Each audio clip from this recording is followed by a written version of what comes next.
today is a special workshop. I have here my dear friend, soul sister, Morgan, who is so connected to the animal kingdom. And I have worked with animals mostly with Reiki, energy healing. And when I owned a brick and mortar, it was so funny watching the animals walk by the store. They would drag their owners in, and the owners would be like, "Oh, I'm so sorry. I'm so sorry." And we always were dog friendly or cat friendly, even, and bring them in and able to just communicate with the animals so easily because I was always in the energy work. So the animals were like, "Ooh, someone that knows energy." And as I started going down more and more animal healing, there were so many messages. And I came across Morgan, and she was holding a workshop.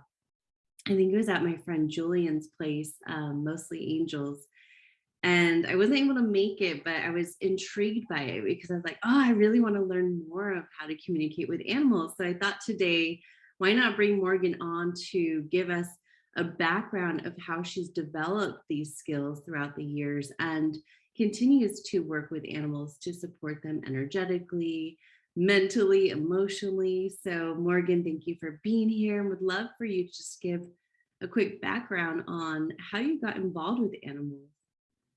Thank you so much, Sarah. Hi, everyone. My name is Morgan Mellick. I call myself the Animal Alchemist. I'm an animal communicator and certified Akashic Records practitioner, but my main work is animal communication. That's mostly what my clients seek me for.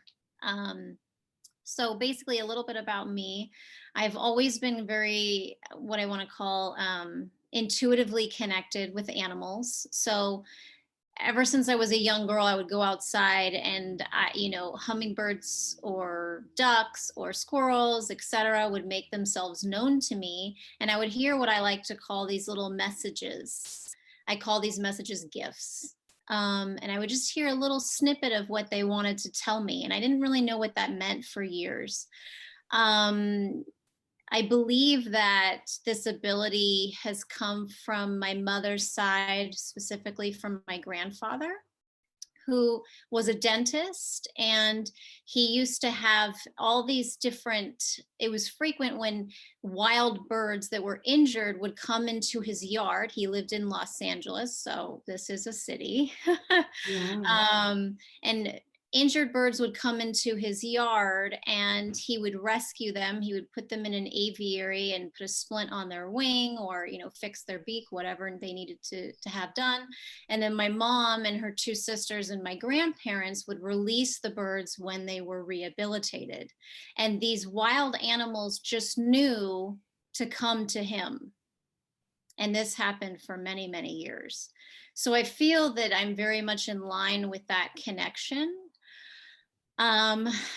Throughout the years, I've done a lot of different work with animals. I've worked in animal rescue. I've done dog walking, cat sitting.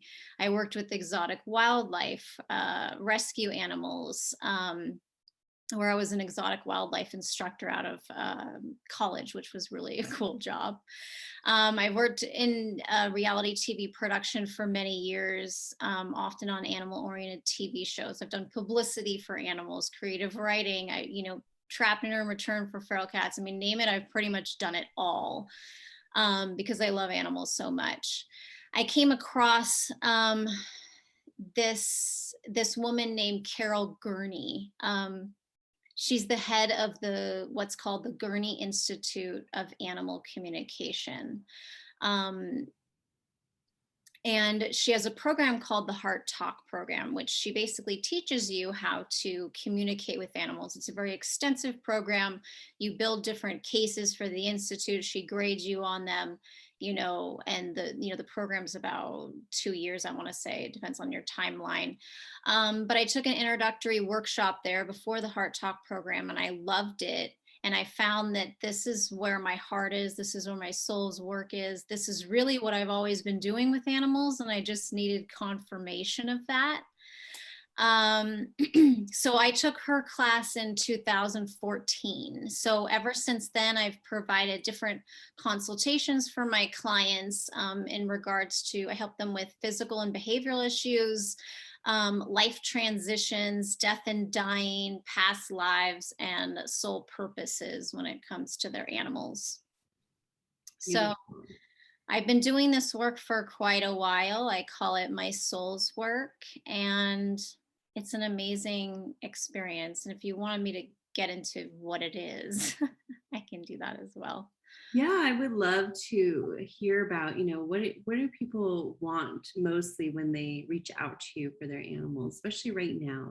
Our animals are companions. They're here to support us energetically, emotionally, and they have their own soul purpose. And I shared with you earlier, I have a 16-year-old dog who is in that transitional state. I don't know when he wants to transition, but he's slowing down and his needs are being a little heightened in different ways to just honor the fact that he's ready to transition, right? And so there's that. Like, I'm sure there's a lot of people that reach out to you like, okay, I want to make sure, is he ready, or when will like my animal pass, or but what are other scenarios too that people come to get support with their animals? That's a great question, Sarah. Thank you so much for asking that. So I do work with, I will confirm this, I do work with a lot of clients that have animals that are elderly or have a terminal disease or could be getting close to death. Um, Even though this is a very hard and challenging and often heart-wrenching with grief time, you know, period of time, it's also a very sacred time. So I specialize in really helping my clients to do basically what I like to call an end of life care plan. So similar to what you would do with a human in your life, right? Um, I we talk about, um, what the animal wants. Do they want to die naturally? Do they want, at home euthanasia or help to pass? What would they want that to look like? We talk about a bucket list, things they want to do before they pass, what they want done with their body. If they want a celebration of life, which often they do. And oftentimes animals they have things that they want their human to do either before or after they pass to help heal them through their grief and support them through their grief. That's a large part of what animals have to share with us, before they transition. My dog, I have a dog right here, so he's making noise, so I'm just stopping. He had to be here because Morgan's energy is here. Yes. So I have to be in the room. I will. Okay, go on. So, and it's funny you say that, because not funny, haha, but interesting, because as I mentioned, my elderly dog, I keep thinking of his bucket list of like, okay, the last day he's here, what do you want to do? And he, like, I keep getting all these ideas, and I'm like, oh, it's coming from, now that you're saying this, I'm like, oh, this is coming from him. Like the other day he's like, I want McDonald's chicken nuggets. It's like, that is like the worst, but okay, you can have it.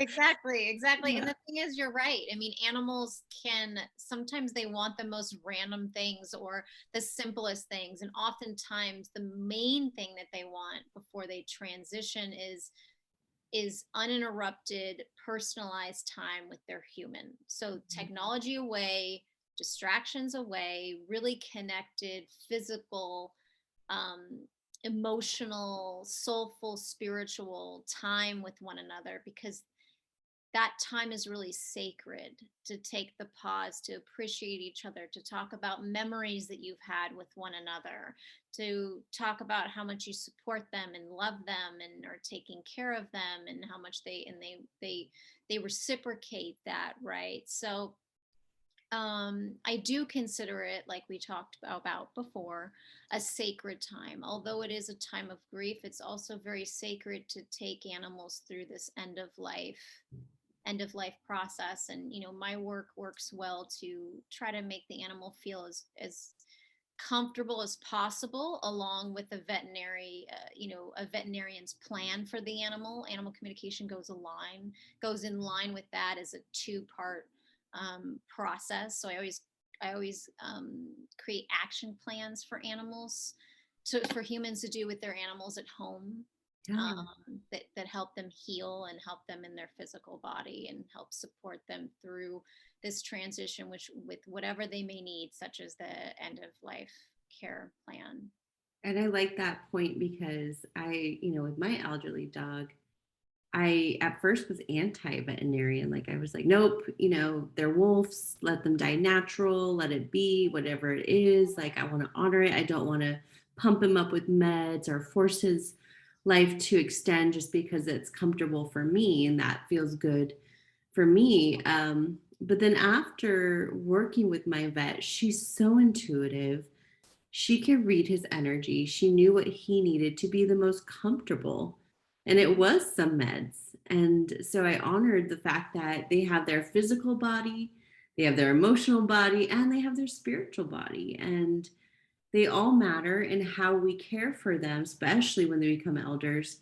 It is different, and it's okay to have that mix of Western medicine and Eastern medicine and let it complement life. And like I mentioned before, right now I'm pregnant. So I've been learning that for the last several months of, Yes. it's good to merge both and check into our physical bodies and give our bodies what we need, but also understand there's a lot of spiritual evolution happening at the same time. And, you know, animals are telepathic. So they're sending us messages all the time and ideas all the time. Like I tap into my energy I receive from others, and I laugh because I'm like, this is for my dog, that's for my dog, that's for my other dog. Like, oh my gosh, dog, stop that. Like, because they know I can communicate with them. And it's such a gift, but it's also, like you mentioned, it takes practice, and it's also honoring their space and honoring, when they want to communicate, and also when they just need to be cared for. And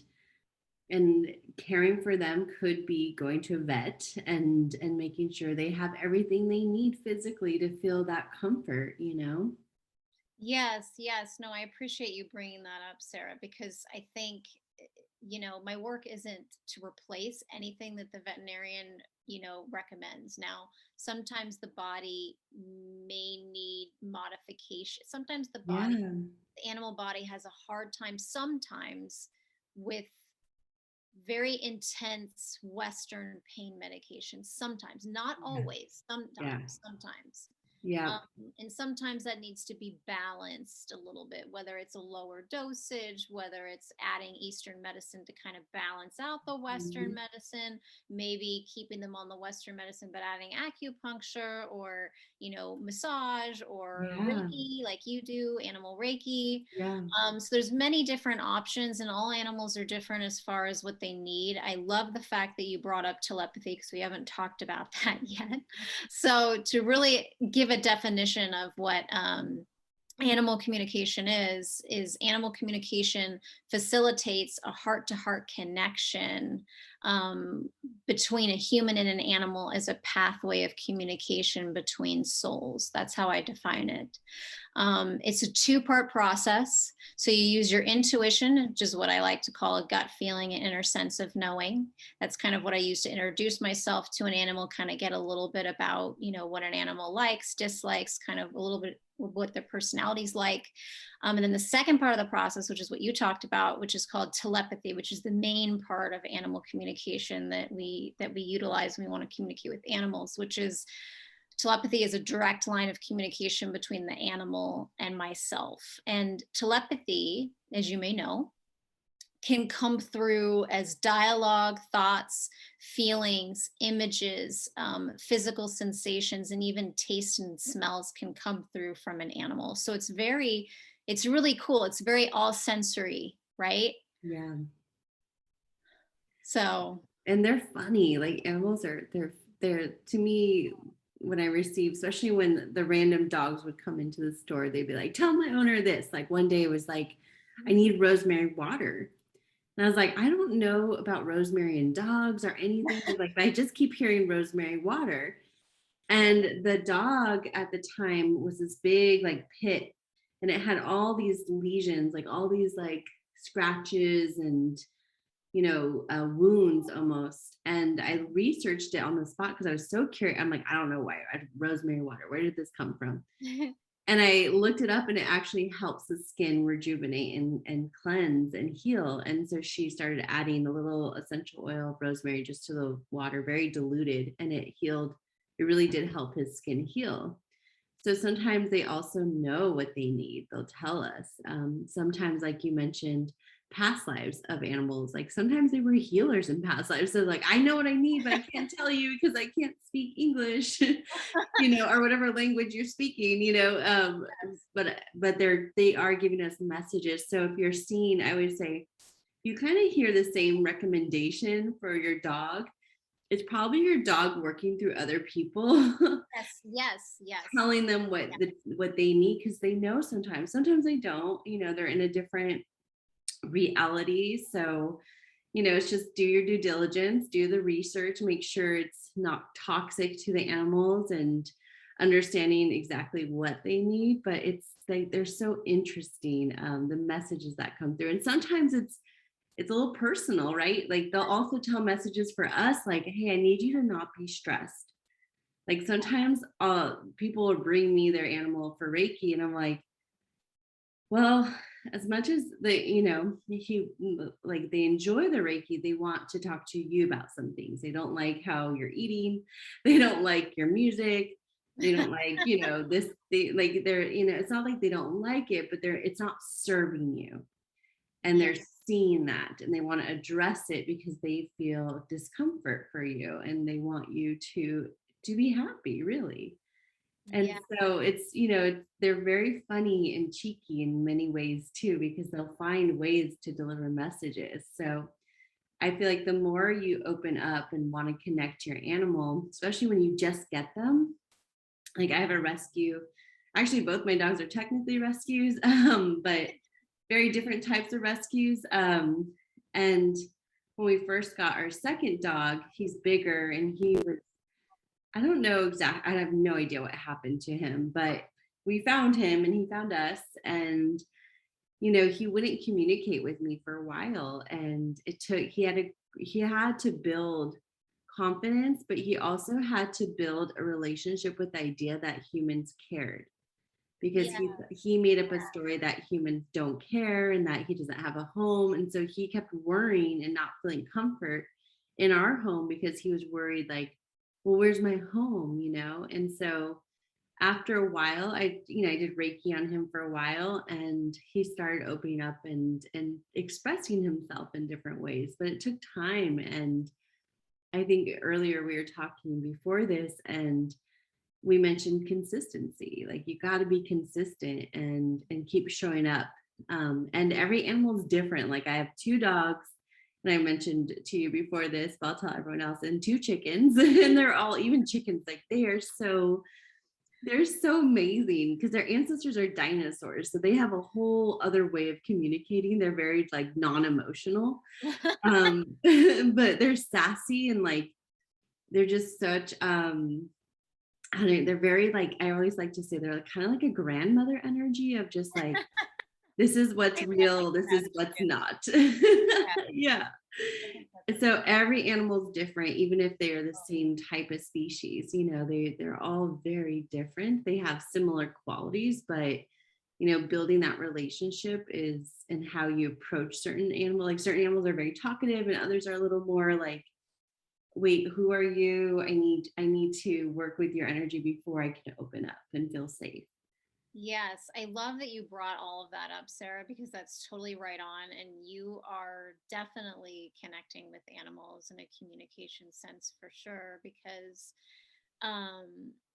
what you said about how they have needs, they have wants. I mean, that's a lot of what my work is around, is what are they trying to communicate to us? What have they been trying to tell us? They're human, right? What do they need? What do they want? I create action plans, etc., for you to do at home. But also, 2 things. Speaking of animals and energy, because I know we're talking about that today. Yeah. Animals radiate an energy of unconditional love. So this is something that we all want to attain in our lives, right? The level of unconditional love, like next level love.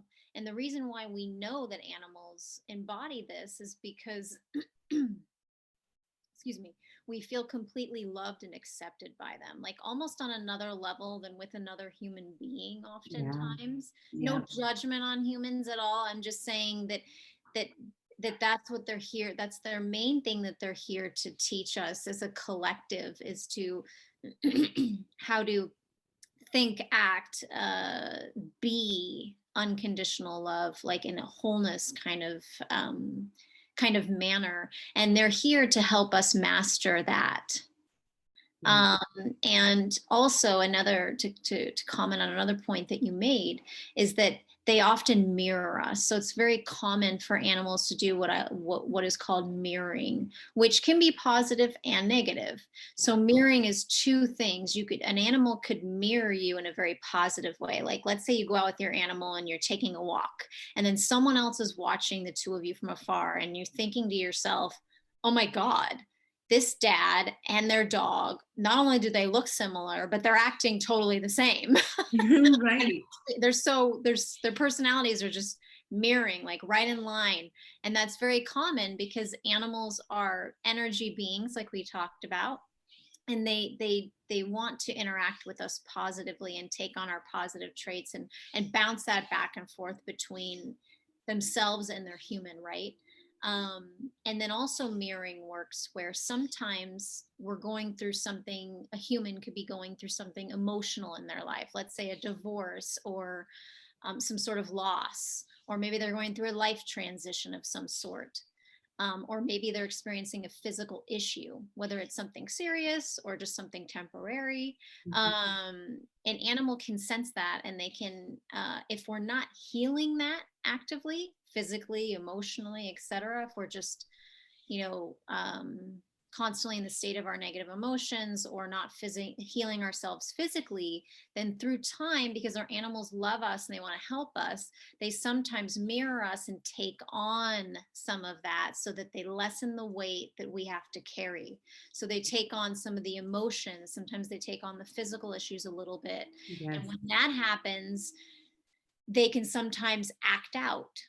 Like before, they were very docile, very calm, cool, gentle in their behavior. And then all of a sudden they're, barking all the time, stressed out, anxiety. It's really important to, and I always recommend this to people, is to, obviously if your animal's experiencing anything physical, I always say you need to go to the vet and have the animal assessed by a veterinarian to see if there's anything physical going on. But let's say that, you also want to see if there's something emotional going on. See what's going on in your life. Do you have, a current loss that you're struggling with, which is totally understandable? Do you need some sort of healing? Do you need some outside support? And look to yourself to kind of see if there's something that you're energetically putting off into the environment that the animal could be picking up on in a negative way. So what I always try to do in that situation is that if it's very ingrained in an animal to mirror the what I like to call being very loving and supportive, but it's also hindering them. Right. I like to transfer their focus to support their human from afar and do certain things with their human that's healthy for them to do, as long as they're not taking their human's energy on for themselves, and transfer their energy more into what is your sole purpose in life? What is your job in life? What would you like to do, and what would you like to give to this family? So then they can act out something in support of their humans, but in a very supportive way where they're honoring themselves and what they need and what they want. Yeah, that's beautiful. And it's a good reminder that, our animals are like sponges, they're constantly alert to the environment around them. They understand how we're feeling, good, bad. Because I know whenever I'm off or sad or going through something, my animals are like, what's wrong? They're right there. They're just licking my leg or, nudging me to love them and just receive their love so they can support me, whatever it is. And it's, sometimes they do take that on, whether it's physical or emotional, and, giving them what they need is actually how we can unconditionally love ourselves. Because I know as humans, we're so trained to give to others or give, especially to animals. And sometimes we just need to give to ourselves. So there are messengers. They are mirroring what we need in different ways. And it's so funny how you mentioned they'll mirror personalities. Like my little white dog, I've had him since he was 5 months. He's my little dog, but my husband and I have been together for, 7 years. So out of the time of his life for 7 years, he's been with both of us, but he mimics me. Like Yeah. he is like a little version of me Yes. so much. So, and then our other dog, is more like my husband. He like mimics my husband. And so it's funny how they choose also Yes. who they mirror. And I feel like they mirror who needs to like address some things or see things in a Yeah. different way or receive in a different way. So they're teachers. They're here Yes. to teach No. us for sure. Yeah. They're totally. I always say that, Sarah. That's a good point that you brought that up, because I always say that animals are our teachers and our healers, and they have so much to teach us, and they're always helping us heal. And Yeah. oftentimes, when an animal kind of chooses a person, not meaning they don't love the other person, it just means Right. that they're choosing this person. Most of the time, that has to do with what I've come to find is like soul purpose work. So Yeah. the soul purpose work that the two of you are doing together, there's like higher level work that the two of you are doing together, and Yeah. so they're honed in on that particular human. And Yeah. just to clarify the mirroring, Yeah. not all animals mirror us in negative ways. So I don't want people to, our viewers to think that. Yeah. It's just sometimes that happens, right? Some animals are very evolved souls, right? So they've done their mirroring, in negative ways, positive ways, etc., in their past lives. And they're at the point where if they're with a human that's going through something emotional or physical, they already know to create the healthy boundary of, I support you, but I'm not taking this on. Right. But this is how I'm going to support you. And that's totally healthy. That's the way we want our relationships to be. But again, humans and animals, we evolve. We're different on our level of evolving in this lifetime. So some of us are younger souls, most of us are kind of in the middle, some of us are old souls, so Yeah. it's just there's a lot of intricacy, and there's a lot involved. So Yeah. And it all matters. Like to me, even having, I do Akashic as well. So I've read a lot of past lives for individuals, some animals. And what I see is, even if you're a young soul, new soul, star seed, old soul, everything matters. Every interaction, every relationship, they all serve its purpose. I truly believe animals are soulmates on a whole other level. Like they're sent, they like every single animal I've had has found us. Like, it's like we didn't go purchase it somewhere, which is, by no means is that a bad thing. That's sometimes how they find you too. But, my brown dog, I call it brown and white dog because it's just easier. The brown dog, he found us literally in a parking lot, and literally just stranded. This family did have him for a few weeks, couldn't find his owners. And, we took him home pretty much not knowing anything and had him since. And he is, my husband's best friend and, a good teacher for my husband. He's such a sweet soul to me. Like we cuddle and, like we have a whole other connection, but it's different, so I could see like what you're saying too, because it may, especially with my little white dog, oh man, he's taught me so much in life. Like he's my little road dog, he's been there through my highs and my lows. And, he's definitely been a part of my soul growth.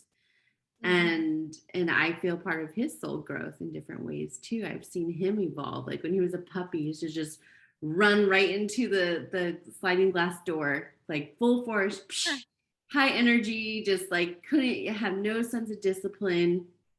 I took him to obedience school because I didn't know what to do. And from there, I think that's how I actually learned how to communicate even further with him. And from there, it was like he became this wise soul. It's like he was like grounded in his energy and was able to control it in a whole new way. And I used to take him to work with me, and like everyone knows, like his name's Lucky. Everyone knows Lucky, and my coworkers knew him, and know him still. But it's just even our dogs were in our wedding, and like everyone's like there's a picture of Lucky where he's just like, like, hey, good to see you, good to see you. Oh, too. And it's just so funny how the wisdom comes through, but it's that companionship and the lessons they bring too of that unconditional love. It's like they don't have an agenda. No. They're really here just to be. And I think, when I always go back to soul work and growth, it's really learning how to be.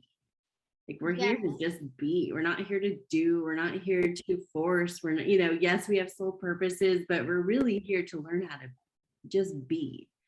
Yes. And that's why we're human beings, not human knowings or human goings. We're human beings. And I think when we can honor that and really take a lesson from animals, because they live in the moment, they're just so present. They're always just in that moment. I think that's so powerful. And to me, it's like my dogs, my animals in general, even the chickens. And I had cats growing up too. And I love all animals. They always taught me how to just be how I feel, Yes. feel what I need to feel, do what I need to do. And they would also interrupt, right? Like I remember a few months ago, my older dog, Lucky, he got really ill and I had a whole agenda for the day and had to go to the vet and really just care for him. And I didn't want to do anything else. I just wanted to be there with him and support him in whatever he needed. And it slowed me down and reminded me, oh, wow, I'm pregnant. Oh, wow, I have life that's not just doing and forcing. It's just allowing and accepting that, I don't always have control, but I can be present to what he needs. And that's enough. And right before they treated him, it was so cute because he went up to me, licked my leg, went up to the vet, licked her leg, went up to me, licked my leg, went up to the vet, like kept doing that. And to me, that was a sign of him saying, you two got me. I'm good. I'll be fine. And it was, and like the vet looked at me in the eye, and I had this moment with her where I was like, I'm scared, I don't want to lose him. But I also knew he was in exact care he needed. And to be present to that and not overthink it or think I'm not doing something or go back to, oh, how could I prevented this, right? There's just so many layers to life. And I think animals can bring it to that simple message of, this is just what it is right now. This is just what I need, or this is what you need. So it's such a powerful experience to have animals a part of our journey too, especially when you mentioned wildlife, how wildlife shows up. So funny story real fast. One day we have in our house, we have these big windows in the front. There's like huge windows and a little, hold on real fast, this dog. Stop that. Stop. This little sparrow came and flew into one of the windows. My husband just walked the dog and he was like, oh no, I think it's dead, and I was like, oh no. So he put it in a little box and I looked at it, I was like, it's not dead, it's just like has a concussion. So I gave it some energy and I was like, all right, I'm going to put you outside safely so you can't be attacked by others, and when you're ready you can fly. And so I kind of went into this denial, like, oh, is it dead? Like, I don't know. And so I kept checking back and giving it more energy, but no, it felt right. That was just, dizzy. It was like, oh, I just hit my head really hard. Hold on, lady. And so then I heard it got somehow got trapped in our back, even though there was openings everywhere. And so I grabbed it and then I let it go and it flew away. And I was like, oh my gosh, that day I found out I was pregnant. Wow. And so there was this of course I looked on the internet, what does this mean spiritually? What is the sign? And it's yeah, if it flies into the window and dies, it's negative. Warning sign, something could happen. But if it flies, crashes, and then lives, it's a miracle coming and a blessing. And I was like, oh, and it was so crazy because that same day I found I was pregnant. And I was just like, this is mind blowing to me. It's amazing how much the universe sends us messengers through animals, through wildlife.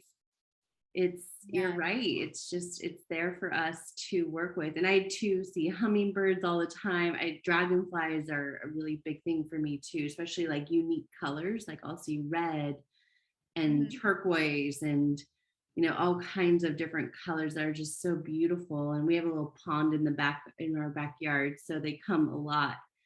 But they like, I'll literally like, be looking out the window and then, oh, dragonflies. So, and dragonflies to me are super symbolic because they actually choose their metamorphosis. Like butterflies kind of go through the rhythm, right? Like I'm a caterpillar and then now I'm going to cocoon and now I'm a butterfly. Dragonflies are like, I'm like a weird little squid thing. Now I'm going to change like that because I want to.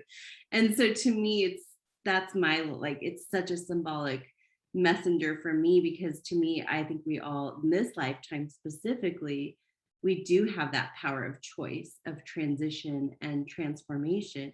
We just have to activate it inward before we can show it outward. And so that's whenever the dragonfly shows up, I'm like, okay, where do I get to own my power? So ready to transform. So yeah. I love that, Sarah, because I think, connecting with wildlife is such an amazing thing. I'm a huge advocate for getting outside, putting your feet in the earth, just like observing wildlife, nature, being in it, because that's really our home. That's really our roots. That's what we come from, is Mother Earth and her creatures, right? So, and it's true that we have, like, any wild animal can bring us different messages, right? But oftentimes, we have different animal spirits that come into our lives at different times to help us through like a challenging period in our lives, etc. And we can always look to them and kind of, what their symbolization is, and kind of what their messages are, and what they want to tell us to help us through that struggle, or whatever it may be. And we also have animals that we just, like the dragonfly for you, that we just naturally gravitate towards. For me, it's the squirrel. I mean, yes, I'm obsessed with squirrels, but the reason why I'm so connected with them is because they literally embody fearlessness. They embody autonomy. They embody self-love. They embody fearlessness, and they also embody play as well. So they really go after what they want at all times. They own themselves. There's no fear. And this is the way in which they live. So, and that's a constant theme in my life, is like, where can I be more fearless? Where can I take, a step more, out into the world to be seen, in a greater way? How can I bring it back? And because I've always been very much a nurturer and a caretaker, with humans and with animals, which is a blessing, but sometimes it's been a detriment because I've sacrificed my needs in order to put myself forward for someone else or an animal, etc. So I'm always trying to balance that, right?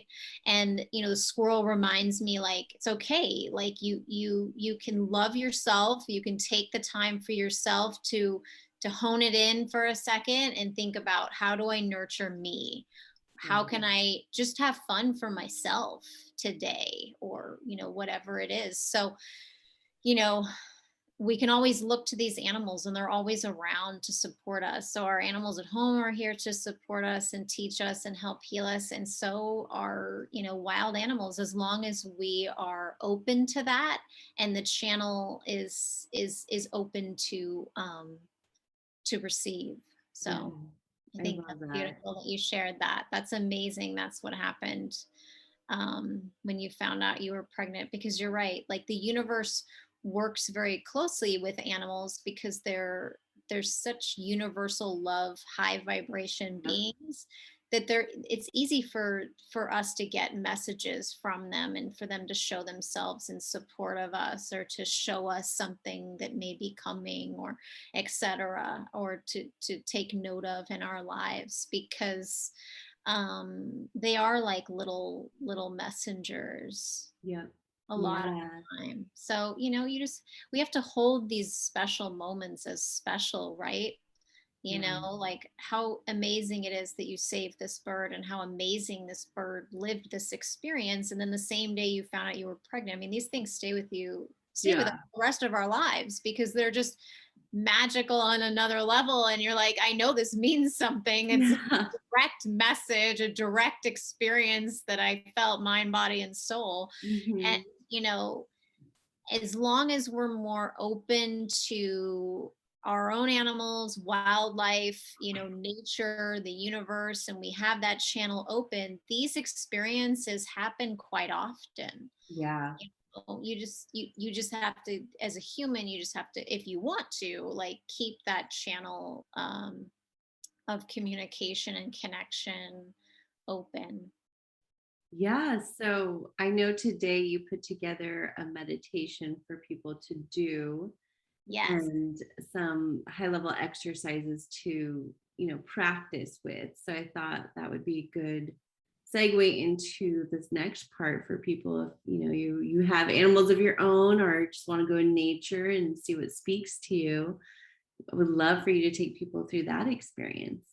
Yes, thank you so much, Sarah. So, everyone, I have a meditation I will start with.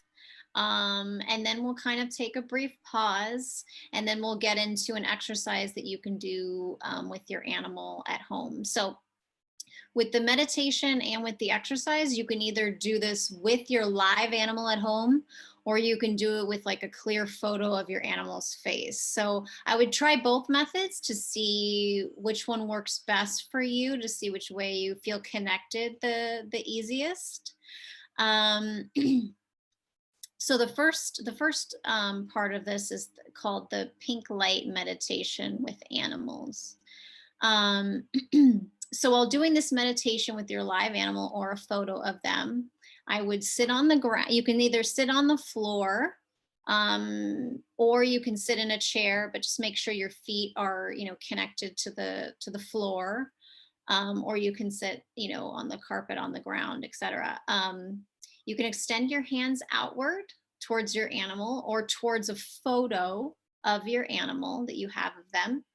You take your left hand and you place your palm up. Now, you can lay your hand on your lap. I'm just putting my palm up so you guys can see it. This is kind of uncomfortable to hold it this way. So if you just want to relax it on your lap, palm up on the left side, that's good. And the reason why we have our palm, our left side palm up, is because this is the side of our body that we receive energy. So this is where, if you are familiar with crystals, we hold crystals in our left hand to receive the energy from them, very similar to receiving energy from the outside, such as an animal that you're partnering with. And then you want to take your right hand and face it either downward over the photo or downward over your animal, but you want to make sure that you create some space, so don't be touching the animal. You just want to like have a little bit of space kind of above.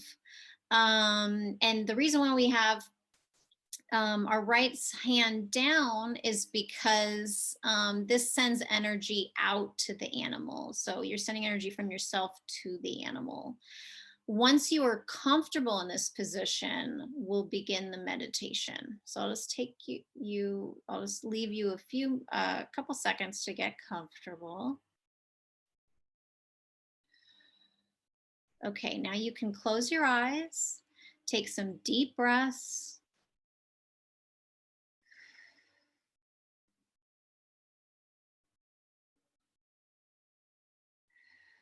Scan your body for any tension you may be holding on to. Breathe into those areas, and on the exhale, allow all of that tension to release. Let it all go.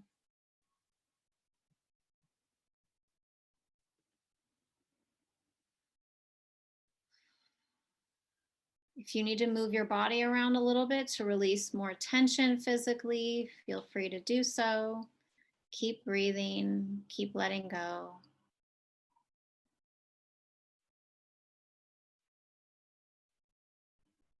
Okay, now imagine that roots from a very old and wise tree are growing from the bottoms of your feet and extending deep into the earth. These roots will keep you grounded and connected to the earth and its creatures all day. So just allow yourself to get very rooted and grounded into the earth. Know that you are supported through this process of connecting and communicating with your animal today. Now imagine that you have two doors at the top of your head, and above your head is the most wondrous, beautiful white light that comes to you from the highest spiritual plane.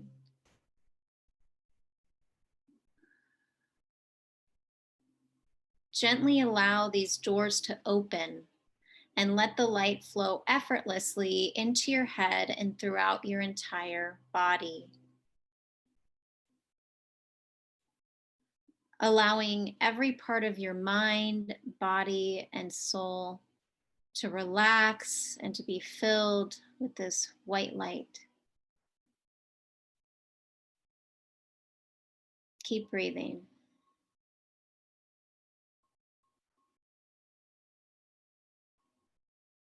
With each breath you take, your body becomes more and more relaxed, and your mind becomes more and more silent.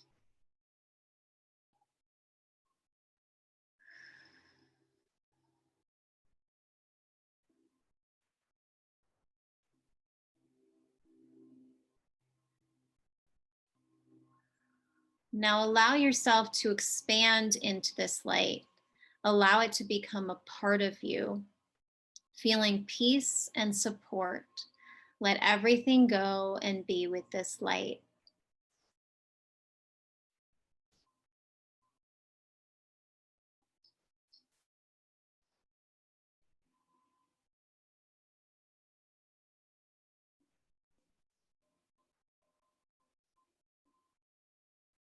Once you feel filled with this light and relaxed, begin to gather and focus your energy in your heart center, allowing a lovely pink light to emerge and surround that area. The shade of pink you imagine is yours to use to connect with animals.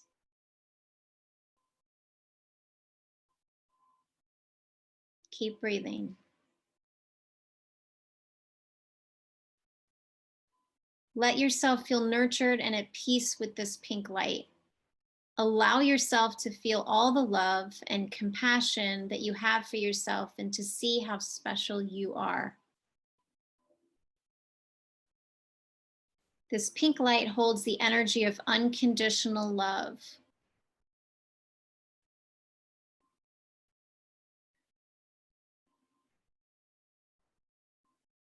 Allow this pink light to serve as a mirror for you to see how magnificent and connected you are to the animal world.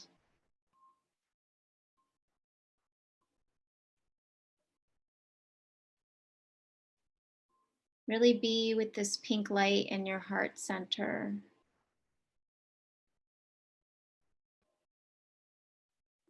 See it, feel it, know that it's there. Remember, this is the loving aspect that the animals always see in you.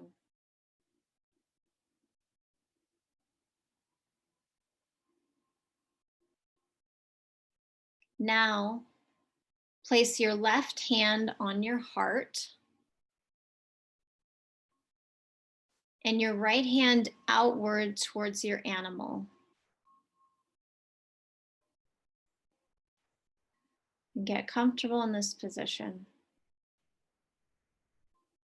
Allow that pink energy to move outward, beaming from your heart center to the heart center of your animal. Hold it here for a moment.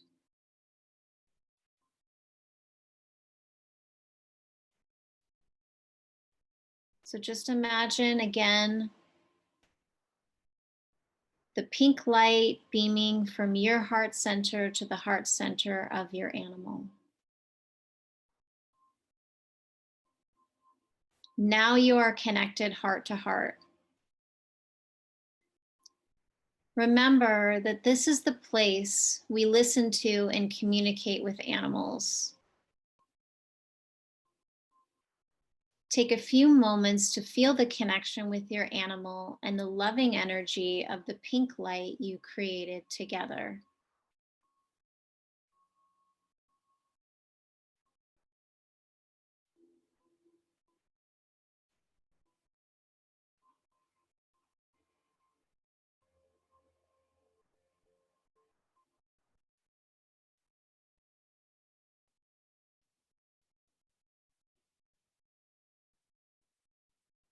Now relax your hands on your lap.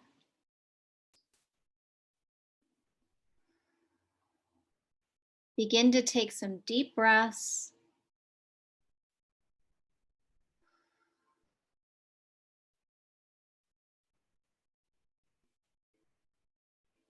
And with each breath you take, you become more and more aware of your physical body and of your environment.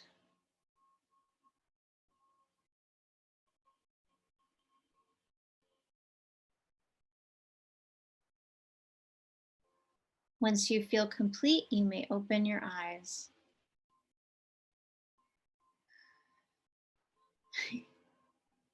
And we also have a mantra.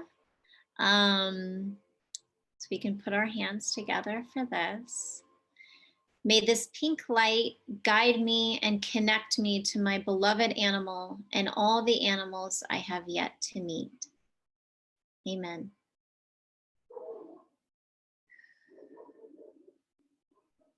Okay. Beautiful. All right. That was so beautiful. Thank you so much. I was doing it on my dog that's right here. And oh, good. Before he was a little restless and he's had allergies. So at first he was like whining, like, and then he just went to sleep. So he's all comfortable now. That's usually how it works. They want to communicate with us, and then meditation starts. They're like, "Oh, I can just kind of be." And what's really great about this meditation, Sarah, and those listening, is that you can do this actual meditation with another human if you want. Yeah, right. Definitely. And connect with them heart center as well. I felt my dog's heart too in my hand at one point. I was like, whoa, I was like, I actually felt the heart. Yes.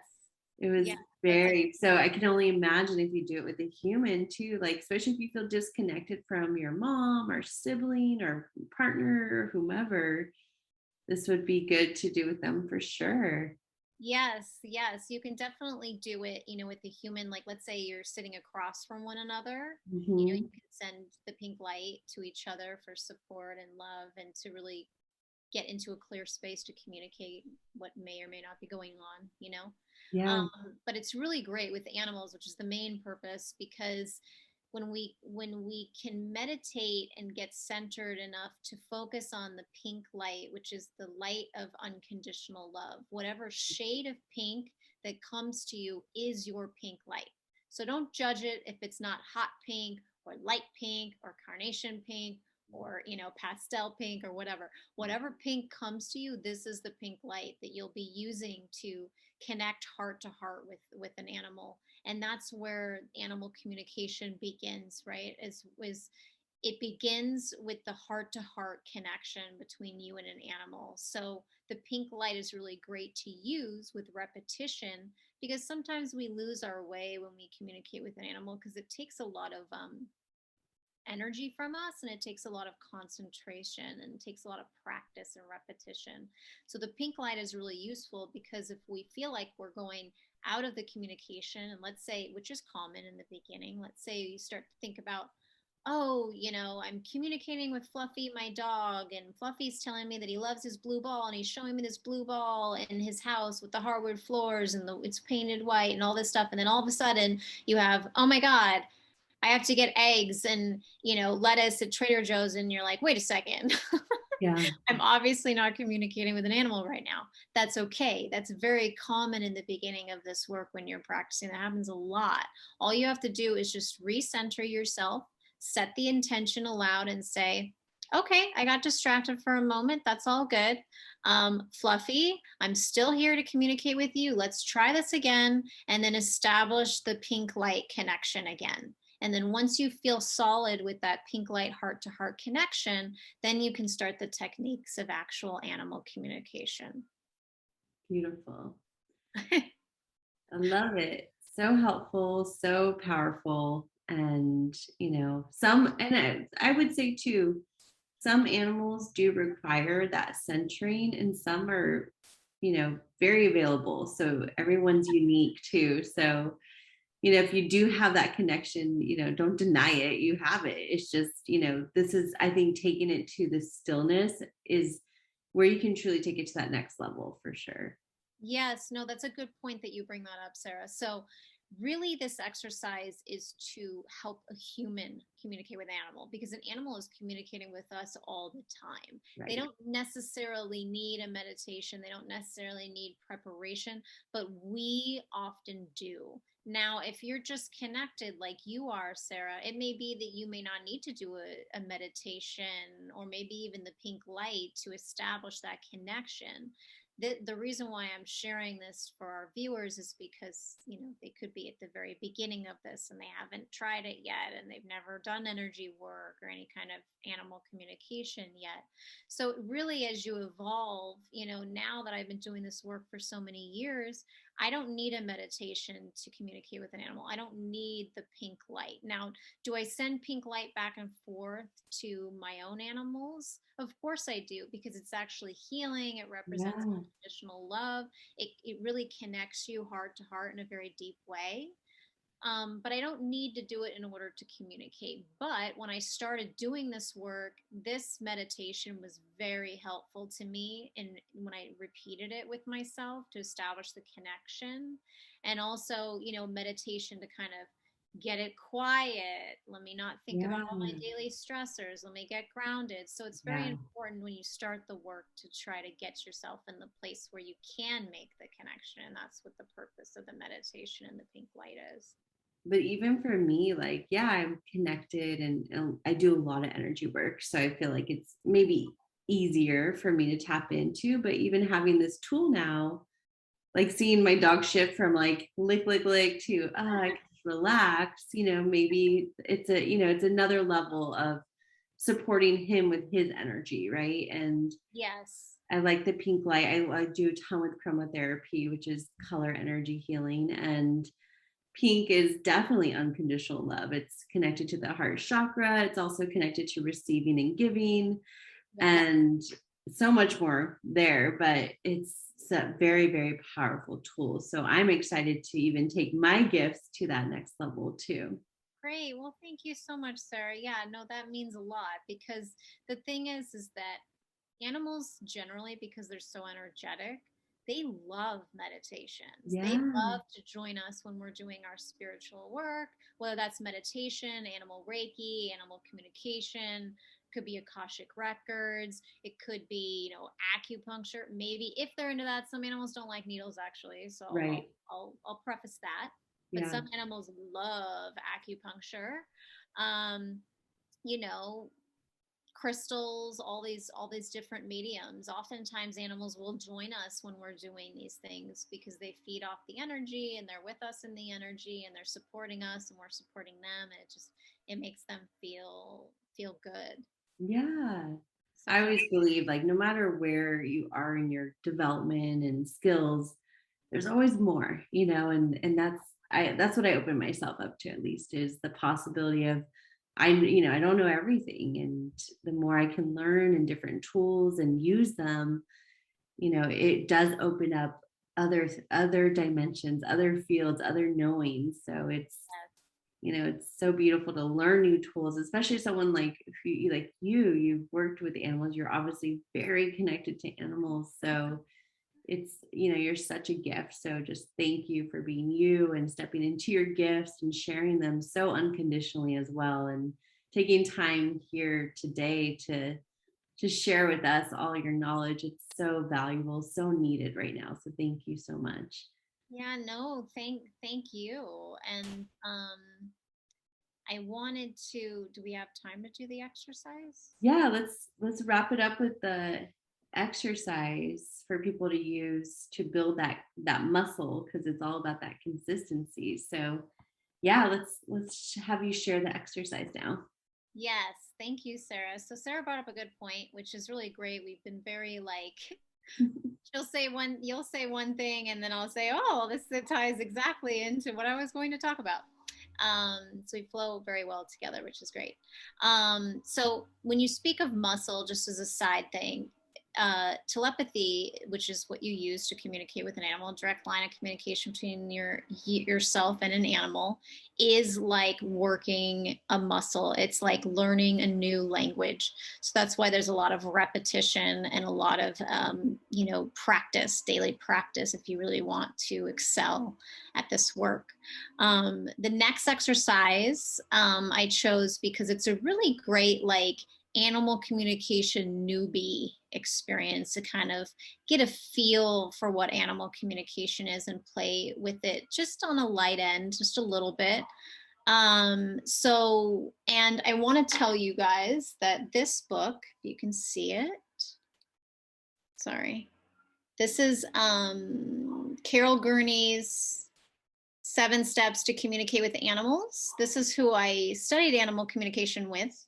This is a really great book if you want to pick it up just to learn, the basics, the introductory of animal communication. And also, this exercise comes out of this book directly. And I love this exercise. It's called the Sending and Receiving Exercise with Animals. So you'll find that in this book. So we'll go through that now.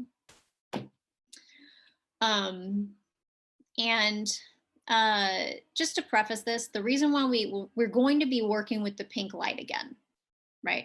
So instead of, us staying with the pink light because we closed the meditation, the reason why we're opening up the pink light again, using it again in this next exercise is because, again, the repetition is important in learning this work so you may communicate with an animal from a state of ease. So it's working that muscle to be able to tap into the pink light with repetition, right? So it becomes easier and easier for you to connect and communicate with an animal. You can do this communication exercise with your animal either using a clear photo of their face.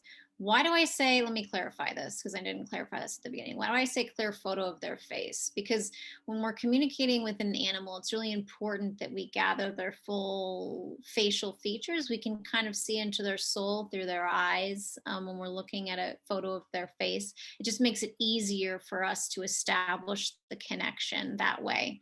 But you can also use your live animal if you so choose. I would, again, try both methods to see which one works well for you at home. So with repetition, this exercise helps you to focus your attention on an animal. It teaches you to concentrate your energy rather than letting your thoughts scatter in all sorts of directions. It allows you to start this work with sending and receiving feelings, thoughts, and images to and from animals. Again, this is like a newbie to animal communication exercise that helps you establish a connection with an animal. So I always like to preface this by saying, before you communicate with an animal, it's always important for you to introduce yourself to the animal. Just as we would want to be, have someone introduce themselves to us, right? It's just common courtesy. So you can say to your animal aloud, let's say, or if you're working with an animal that you have permission from their human to work with, you could say, for example, Fluffy, my name is Morgan. I am here to communicate with you today. Would that be all right? Then, excuse me, it's important to wait for a confirmation to communicate. You may hear a yes, feel a yes, or know, an inner sense of knowing a yes coming from an animal. And once you receive this, you can begin.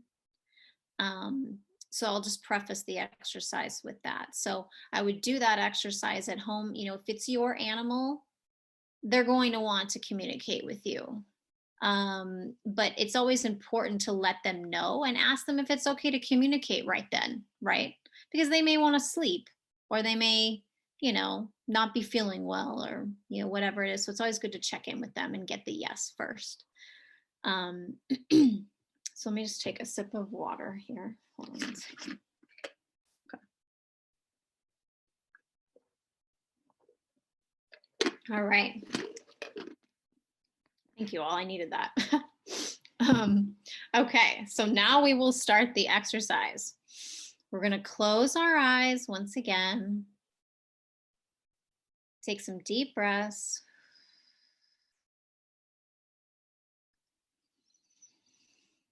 Knowing that with each breath you take, you find that place in your heart center where the pink light resides.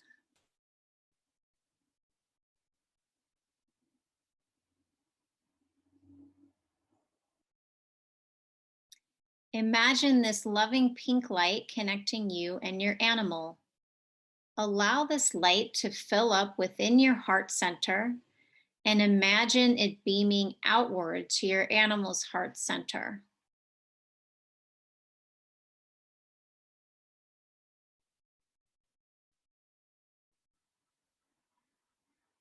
All you need to do is know that this pink light is connecting your heart centers. Just visualize it, see it, and feel it. You are now connected. This is the pink light you will go back to if you have any trouble trusting what you are getting from your animal. You can keep going back to establishing the pink light connection with your animal again and again, as many times as you need to. Remember, if we lose the connection briefly, that is okay. This is the key to get it back.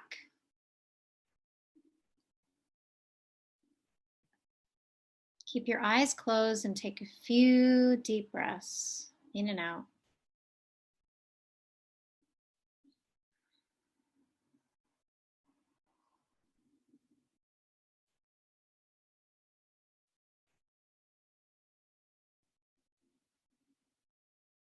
Now focus on the feeling you would like to work with. Let this feeling rest within your heart center.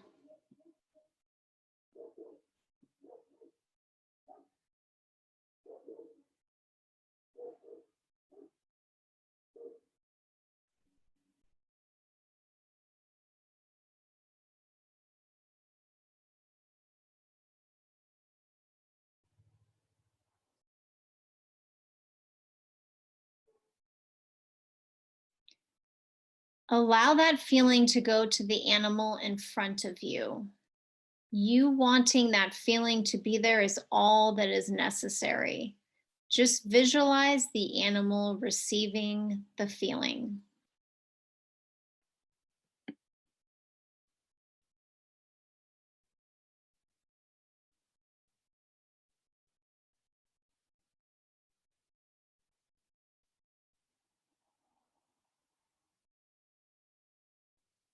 Now imagine how good the animal feels to receive your feeling and to feel so connected to you.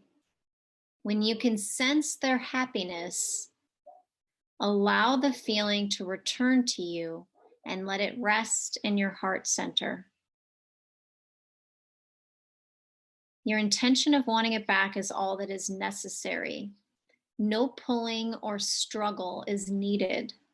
Visualize the feeling in your heart center once again.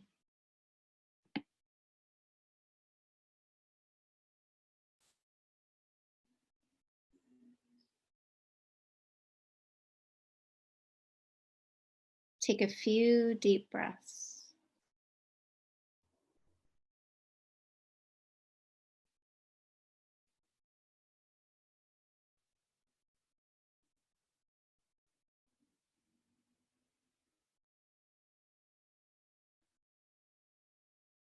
Concentrate on a thought you want to send and let it rest within your heart center.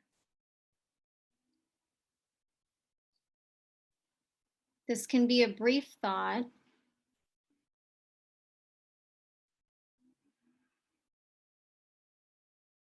Allow the thought to go to an animal. Visualize the animal receiving the thought. That is all that is necessary.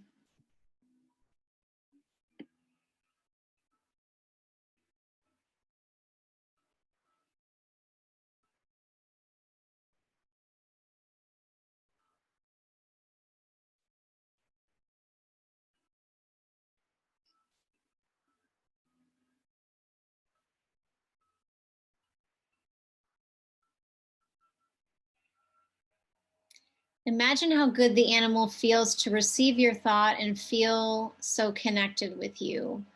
When you can sense their happiness, allow that thought to return to you. Let it come back to you and rest in your heart center. Just visualize it there.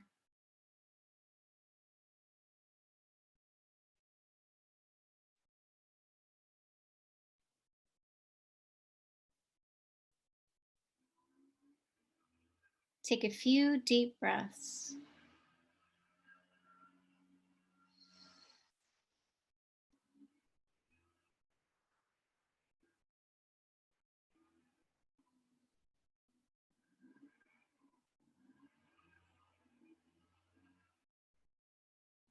Now focus on an image you want to send to your animal, allowing it to rest in your heart center.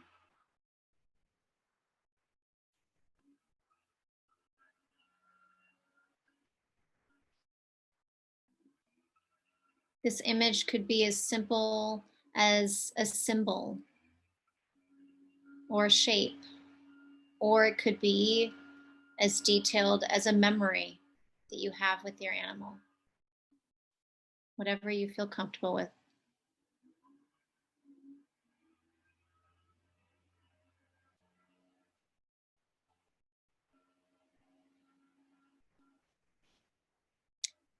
Then allow the image to go to an animal. Visualize the animal receiving the image. That is all that is necessary.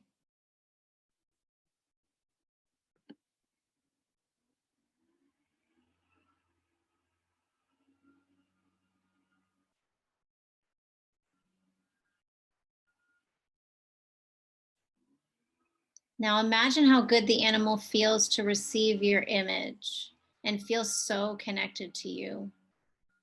Allow the image to return back to you once again and rest within your heart center. Simply visualize it there once again.